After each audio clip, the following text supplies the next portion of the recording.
तो welcome dear students. हमारी जो रनिंग क्लास थी उसी का पार्ट 2 से आज स्टार्ट करते हैं क्लास को। कंबस्शन एंड फ्लेम का टॉपिक हम पढ़ रहे थे। कंबस्शन एंड फ्लेम का पार्ट 1 आप कर चुके हैं और उसी कड़ी में आगे पार्ट 2 में आज हम जो पढ़ने वाले हैं वो आपके सामने बचा हुआ पार्ट है इस पूरे चैप्टर का। मीन्स आज हम इसको कंप्लीट करेंगे चैप्टर को। तो आप जो पिक्चर में देख ही पा रहे हैं वहां से आपको आइडिया मिल रहा होगा कि आज हम क्या क्या पढ़ने वाले हैं। यहाँ फायर एक्सटिंग्विशर दिख रहा है आपको, इसका मतलब क्या है? आज हम ये जानने वाले हैं कि जो फायर होती है उसको कैसे कंट्रोल किया जा सकता है, फायर को कंट्रोल करने के क्या तरीके हैं। और इधर आप देख पा रहे होंगे कि आप यहाँ पर जो फ्लेम है उसको कैटेगराइज करते हो तो कितनी कैटेगरीज में या कितने पार्ट्स में उसको डिवाइड किया जा सकता है फ्लेम को।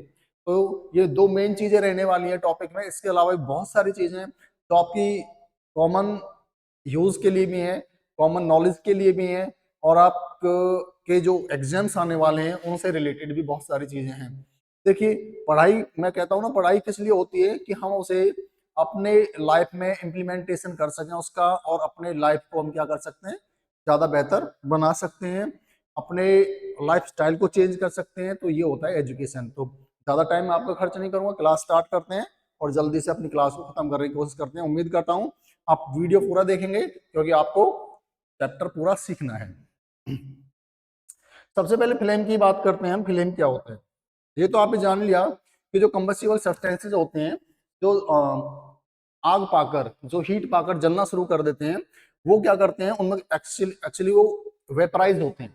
और जब वेपराइज होते हैं तो वेपर उनके जब ऊपर जाते हैं तो उन वेपर्स को पकड़ने के लिए वो हीट उनके साथ साथ चलती है और उसको हम क्या कहते हैं, फ्लेम कहते हैं। तो हर कंबस्टिबल सब्सटेंस क्या करता है, फ्लेम बना सकता है। जैसे कि आप देख रहे हो यहाँ पर एक मोमबत्ती का पिक्चर आपके सामने है और ये क्या, एक फ्लेम बना रही है यहाँ पर। और आगे बात करते हैं पार्ट्स ऑफ फ्लेम्स के, तो कौन से पार्ट्स होते हैं एक फ्लेम के अंदर। तो यहाँ जो आप फ्लेम देख पा रहे हैं ना, इस फ्लेम में आप देखेंगे कि जो पार्ट्स हैं उनको कैसे कैसे डिवाइड किया गया है और किस बेस पर डिवाइड किया गया है, इस सब की चर्चा करते हैं। तो आपने देखा कि सबसे पहले जो इसका आउटर मोस्ट पार्ट है, upper most and outer most, ध्यान रखना दो word, upper most and outer most जो पार्ट है दैट इज हॉटेस्ट पार्ट। ये सबसे गर्म पार्ट होता है, इसका सबसे गर्म हिस्सा होता है। और जो बीच में मौजूद होता है ये वाला हिस्सा, ये मॉडरेट होता है। मॉडरेट मतलब ना बहुत ज्यादा इसके बराबर गर्म नहीं होता, और जो लोअर पार्ट होता है उसके बराबर वहां पर हीट की मात्रा कम नहीं होती है। तो मतलब कहने का ये है कि यहाँ पर मॉडरेट हीट होती है, मध्यम हीट होती है, ये आप कह सकते हैं। अगर हम नीचे जाएंगे यहाँ पर जहां पर विक होता है, जहां पर मोमबत्ती का विक होता है वहां पर लीस्ट हॉट होता है, यानी कि सबसे कम गर्मी यहाँ पर होती है।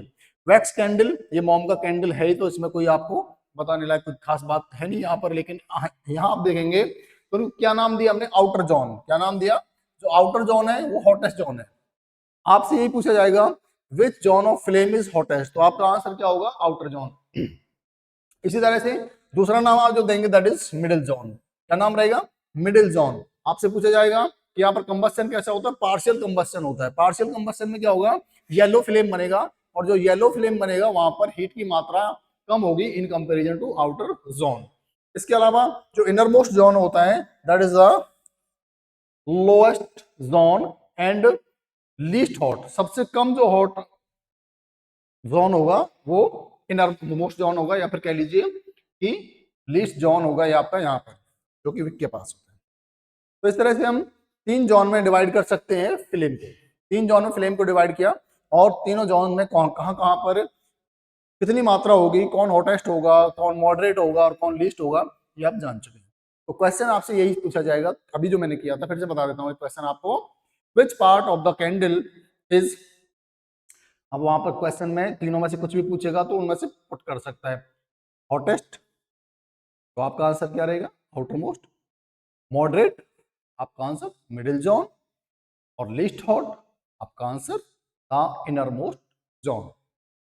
उम्मीद करता हूं कि यहां तक आपको बहुत क्लियर समझ में आ गया होगा, क्योंकि जो मेरे स्टूडेंट लगातार है ना, जो लगातार क्लासेस देखते हैं ऑनलाइन, वो मेरी भाषा को, मेरी बॉडी लैंग्वेज को, मेरे इशारों को इतना अच्छे से समझ जाते हैं कि उन्हें ज्यादा समय लगता नहीं है किसी भी टॉपिक को समझने में। तो चलिए अगले पेज पर आ जाते हैं।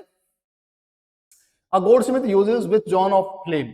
फ्लेम की कौन से जोन का यूज करता है? गोल्डस्मिथ। गोल्डस्मिथ सुनार, आपने सोने के आभूषण बनते हुए देखे होंगे, तो वहां पर क्या करते हैं, वो एक फ्लेम का यूज करते हैं, और वो फ्लेम कौन सी होती है? ब्लू कलर दिखा रही होती है। तो ब्लू कलर दिखा रही होती है ना, वो आउटर मोस्ट जोन होता है। आप देख रही है यहाँ पर ना रखकर उसने उसके एजेस पर रखने की कोशिश किया, जहां फ्लेम का एज है ना वहां पर रखने की कोशिश की है उस मेटल को जिसको पिघलाना चाहता है, शेप देना चाहता है। तो इसका मतलब क्या है? इसका मतलब ये हुआ कि वो भी किसका यूज कर रहा है? आउटर मोस्ट जोन का यूज कर रहा है। और आउटर मोस्ट जो जोन है, आउटर मोस्ट जोन है, उसका यूज करने का पर्पज क्या है? उसको यूज करने का पर्पज है कि वो हॉटेस्ट पार्ट का यूज करना चाहते हैं ताकि एनर्जी का सफिशियंट यूज हो सके। ठीक है, तो किसका करेगा? आउटर मोस्ट पार्ट का यूज करेगा फ्लेम की। इसके बाद आप देख पा रहे होंगे characteristics of a good fuel. ये जानना बहुत जरूरी है, क्योंकि देखिए फ्यूल के बिना हमारी लाइफ चलती नहीं है। हर घर में ईंधन इस्तेमाल होता है, यहाँ तक कि आपको कहीं जाना तो उस वहां भी आप आजकल ईंधन का इस्तेमाल करके जा रहे हैं, बिकॉज व्हीकल्स आप यूज कर रहे हैं, चाहे वो टू व्हीलर है, चाहे फोर व्हीलर है, पर्सनल है, या फिर पब्लिक ट्रांसपोर्ट है, तो आप फ्यूल का यूज कर रहे हैं। इसलिए हमें जानना जरूरी होगा कि फ्यूल किस तरह का होना चाहिए, और एक आइडियल फ्यूल किसको कहेंगे, एक आदर्श ईंधन कौन सा होगा जिसे हम यूज करना चाहेंगे। तो उनमें कौन कौन सी प्रॉपर्टीज होनी चाहिए उस फ्यूल के अंदर, वो जान लीजिए। इट इज रेडिली अवेलेबल, आसानी से मिल जाना चाहिए। पहली बात तो पहली कंडीशन ये है कि इजिली अवेलेबल होना चाहिए, आसानी से मिल जाना चाहिए आपको। अगर मिल ही नहीं रहा तो फिर ऐसे ईंधन की फायदा क्या है? चीपेस्ट होना चाहिए, सस्ता होना चाहिए। It is easy to store, आसानी से इसको स्टोर कर सकें, आसानी से ट्रांसपोर्ट कर सकें, इस तरह का होना चाहिए। It Burns eight moderate rate, moderate rate पर चलना चाहिए। ऐसा नहीं है कि आपने तिल्ली दिखाई और अचानक से एक बॉम्ब की तरह फट पड़ा, मॉडरेट रेट से चलना चाहिए। It produces large amount of heat, पर्याप्त मात्रा में हीट उससे निकलनी चाहिए। ऐसा नहीं है कि आपने जला दिया ईंधन को, धीरे धीरे धीरे धीरे करके वो काम कर रहा है और आप बैठे हुए घंटों 2 घंटे, आपने 2 व्यक्ति का भोजन बनाने के लिए घंटे 2 घंटे खर्च कर दिए। It does not leave behind any undesirable substance, कोई अनडिजायरेबल सब्सटेंस उससे नहीं बचना चाहिए। अनडिजायरेबल क्या? जैसे कि मान लीजिए आप किसी ऐसे एरिया में हो जहां आप राख वगैरह का यूज नहीं कर सकते, और आप वहां पर उपले और लकड़ी इस्तेमाल कर रहे हो, तो उनसे तो राख बनेगी और वो अनयूजेबल है आपके लिए, फिर उनको कहाँ डिस्पोज करेंगे आप? तो आपको वहां पर मुश्किल होगी। इसके अलावा लास्ट पॉइंट हमारा, it does not cause pollution. ये मोस्ट इंपॉर्टेंट है कि ईंधन पॉल्यूशन नहीं करना चाहिए। अगर पॉल्यूशन कर रहा है तो फिर क्या है? हम अपने एनवायरमेंट को नुकसान पहुंचा रहे हैं। ऐसा ईंधन इस्तेमाल कर रहे हैं जो पॉल्यूशन बहुत ज्यादा करता है। तो उम्मीद करता हूं कि ये 6-7 पॉइंट से आपको पता चल गया होगा कि अगर मैं आपको 4 ऑप्शन दूं तो आप उनमें से किसको चूज करोगे। मैंने आपको 4 ऑप्शन दे दिया, वुड, कोल, हाइड्रोजन, एलपीजी। आप घर में इनमें से कौन सा ईंधन इस्तेमाल करना चाहोगे, बताइए मुझे कमेंट बॉक्स में कमेंट कीजिए कौन सा इस्तेमाल करना चाहोगे। अगर आप कोल चूज करते हैं तो आपको पता होगा कि कोयले को जलाने के लिए हमें बहुत सारी हीट प्रोवाइड करनी पड़ती है, और ये सल्फर डाइऑक्साइड जैसी हानिकारक गैसें भी देता है। अगर हम लकड़ी का इस्तेमाल करें तो इसका जो कैलोरीफिक वैल्यू है उतना ज्यादा नहीं है, और ये पॉल्यूशन भी करते हैं। ये कुछ ऐसे पदार्थ भी अपने पीछे अवशेष भी छोड़ते हैं। हाइड्रोजन, इसको आप कंट्रोल नहीं कर सकते, इतनी ज्यादा आग देता है, तो इसका यूज नहीं कर सकते हम। LPG is the best, LPG best है इन सब में। और आप घर पर एलपीजी का यूज भी कर रहे हैं, जो सिलेंडर आपके रसोई में रखा हुआ that is LPG cylinder, liquefied petroleum gas, जिसके मुख्य कंटेंट क्या होते हैं? ब्यूटेन एंड प्रोपेन होते हैं। फ्यूल एफिशिएंसी, जैसा कि वर्ड से पता चल रहा है कि हर फ्यूल के अंदर अपनी एक ताकत होती है, that is called fuel efficiency. हर एक फ्यूल में एक ताकत होती है, यानी कि बर्निंग के बाद वो अपनी ताकत दिखाता है, कितनी कैलोरीफिक वैल्यू, कितनी हीट अपने अंदर से वो इवॉल्व कर रहा है, that is called efficiency of fuel. तो कंप्लीट कंबस्शन के बाद जब कोई ईंधन, कितना ईंधन? 1 किलोग्राम ईंधन, मात्रा कितनी? 1 किलोग्राम कोई भी फ्यूल जब पूरा बर्न हो जाता है, कंप्लीट बर्न हो जाता है, और उसके बाद जो हीट दे रहा होता है that is called calorific value, the unit of calorific value. अब यहां से क्वेश्चन आ जाता है, what is the unit of calorific value. तो ये भी बहुत इंपॉर्टेंट क्वेश्चन है, 1 नंबर के क्वेश्चन में भी और कॉम्पिटिटिव एग्जाम में तो है ही। तो what is the value of calorific value? That is kilojoule per kilogram. क्या पूरा नाम क्या लिखेंगे आप? Kilo joule per kilogram, kilo joule per kilogram is the calorific value, unit of calorific value. Is it clear? जी बिल्कुल समझ चुके हैं आप। मुझे पूरा विश्वास है, पक्का विश्वास है कि आप लोग कुछ भी मिस करने वाले हैं नहीं अगर क्लास में लगातार बने हुए हैं। यहाँ पर कुछ कैलोरीफिक वैल्यू दे रखी है कुछ फ्यूल की, और उनके बेसिस पर आप बताइएगा कि आप कौन सा ईंधन इस्तेमाल करना चाहोगे। मैं यहाँ पर आपको, अगर कोई चीज क्लियर भी नहीं है तो उसको मैं कोशिश करूंगा कि सब कुछ क्लियर आपको नजर आए। काउडंग की बात हो रही है, काउडंग केक यानी उपले की बात हो रही है। उपले का जो कैलोरीफिक वैल्यू है 6000 से 8000 किलो जूल पर किलोग्राम है।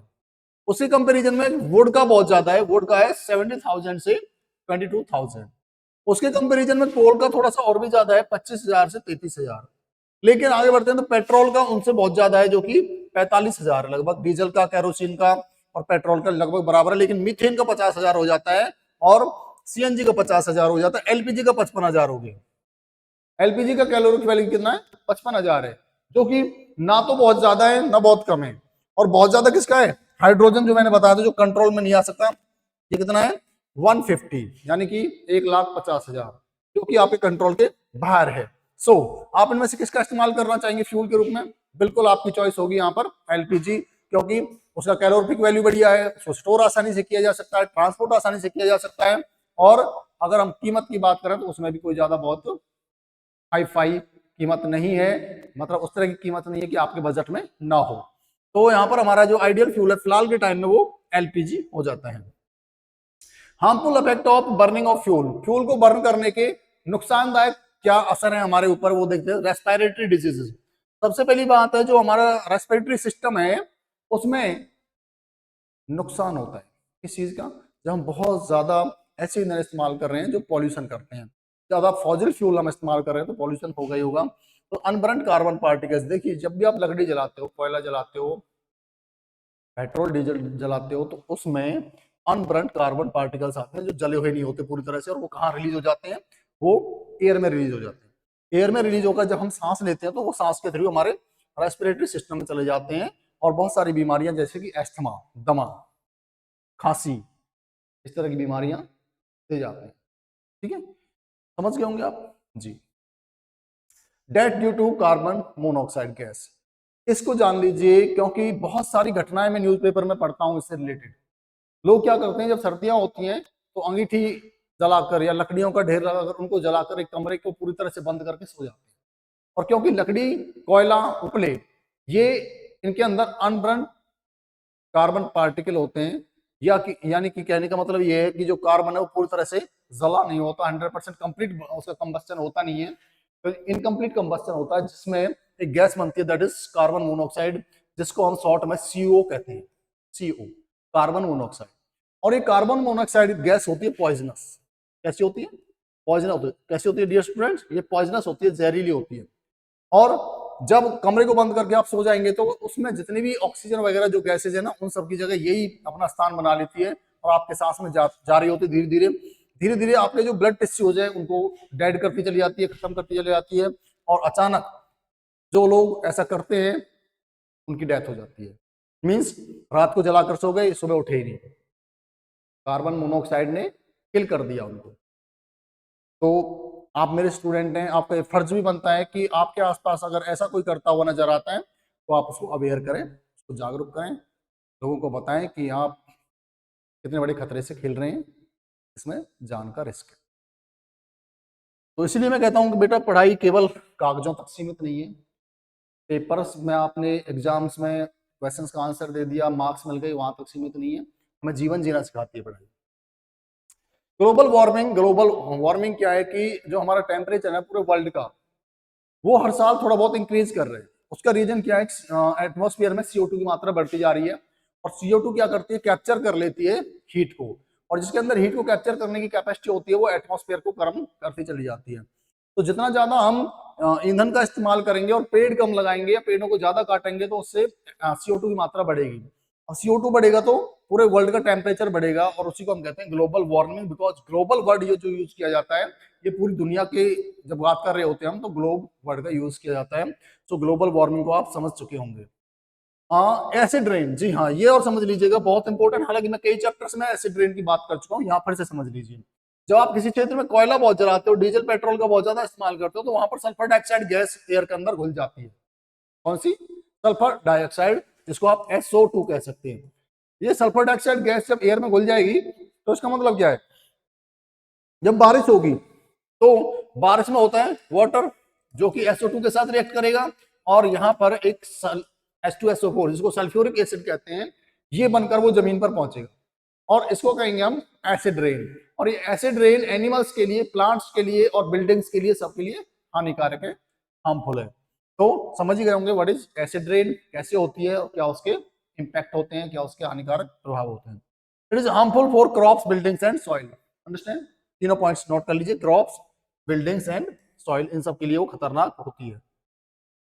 Basic principle to control fire. आप फायर को कंट्रोल करना चाहते हैं तो कौन कौन से काम करेंगे? आपको फायर को कंट्रोल करना है तो सबसे पहले एक काम कर दीजिए, सप्लाई ऑफ ऑक्सीजन रोक दीजिए। ऑक्सीजन का सप्लाई रोक दीजिए किसी भी तरह से, तो आप आग को बुझा देंगे। मींस किसी चीज में आग लगी हुई है, आपने कोई कंबल गीला करके उसके ऊपर ढक दिया पूरी तरह से, तो ऑक्सीजन से उसका कांटेक्ट खत्म हो गया और कार्बन डाइऑक्साइड अंदर उसकी बनती रहेगी, जो उसको तुरंत बुझा देगी। दूसरी बात, इग्निशन टेम्परेचर।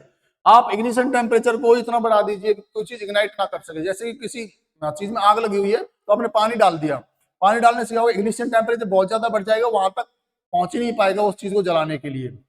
और नंबर 3 क्या है, कंबस्टिबल सब्सटेंसेज। जो कंबस्टिबल सब्सटेंसेज है ना, उसको उस स्थान से हटा दीजिए जहां पर आग लगी हुई है। जैसे मान लीजिए किसी खेत में आग लगी है, फसल का कोई खेत है, फसल सूखी खड़ी है, पकी खड़ी है, वहां पर किसी एरिया में आग लग गई, तो आप मशीन से उस एरिया के आसपास का एरिया काट कर अलग कर दीजिए, ताकि जो कंबस्टिबल सब्सटेंस आ रहे थे रास्ते में वो आग को ना मिल पाए और आग वहीं पर रुक जाए। यहां पर आप देख पा रहे हो आग को बुझाने की कार्रवाई की जा रही है। पेपर कप एक्टिविटी से आपको ये समझ आ जाएगा कि पानी किस तरह से एक फायर एक्सटिंग्विशर का काम करता है। देखो, ये पेपर ऐसा लिया है हमने जिसमें के अंदर पानी नहीं है, हमने इनके कीप बनाए हुए हैं, और इसमें भी हम देख पा रहे हैं कि यहाँ पर पानी भरा हुआ है। अब पानी भरे हुए कागज के ऊपर जब हमने मोमबत्ती को नीचे लगाया तो पानी गर्म होने लगे, कागज नहीं जल रहा, लेकिन यहाँ पर पेपर बर्न करना शुरू कर देगा क्योंकि यहाँ पर वाटर नहीं है। तो इससे क्या हुआ, पानी डालने से यहाँ इग्निशन टेम्परेचर बढ़ गया इसका, ताकि ये इग्नाइट ना हो। फायर एक्सटिंग्विशर कैसे काम करता है? जो फायर एक्सटिंग्विशर होते हैं, सबसे पहला मैंने बताया, सबसे बढ़िया फायर एक्सटिंग्विशर आपके पास जो अवेलेबल होता है वो वाटर होता है। कभी आग लगे तो आप वाटर का इस्तेमाल करके उसको बुझा सकते हैं, लेकिन हर चीज पर आपको वाटर भी नहीं डालना है। अगर पेट्रोल से, डीजल से या फिर बिजली से आग लगी है तो आप पानी का इस्तेमाल ना करें।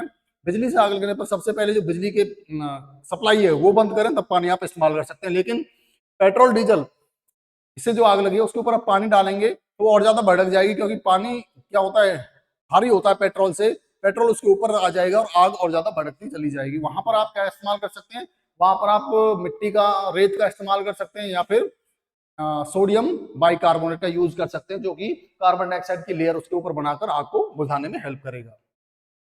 रही फायर एक्सटिंग्विशर की बात, तो इसमें CO2 कार्बन डाइऑक्साइड गैस होती है, जब इसको पुश करके छोड़ दिया जाता है आसपास जलती हुई चीज के ऊपर, तो वो बुझना शुरू कर देती है, बुझ जाती है। CO2 इज बीइंग हैवियर, तो CO2 क्या होती है, ज्यादा भारी होती है, किससे, ऑक्सीजन से और बाकी गैसों से, इसलिए वो उस जलती हुई चीज के ऊपर अपनी एक कंबल की तरह एक लेयर बना लेती है और ऑक्सीजन से कांटेक्ट बंद कर देती है, जिसकी वजह से कोई भी चीज जलना रुक जाती है, कंट्रोल हो जाती है fire. So dear students, thank you very much for watching the class. उम्मीद करता हूँ क्लास आपको पसंद आई होगी, और ये भी उम्मीद मेरी जरूर रहती है आपसे कि क्लास पसंद आए तो आप लाइक शेयर अपने आप ही कर देंगे, क्योंकि जो चीज हमें पसंद आ रही है अगर हम उसको अप्रिशिएट नहीं कर सकते तो हम यहाँ पर थोड़े से बेईमान हो जाते हैं। तो ऐसा आपको नहीं करना है। आपको कोई चीज अच्छी लगती है तो अप्रिशिएट कीजिए, खुलकर उसकी तारीफ कीजिए, और हर चीज को उसका क्रेडिट मिलना चाहिए, यही मैं आपसे उम्मीद करता हूँ। Thank you very much.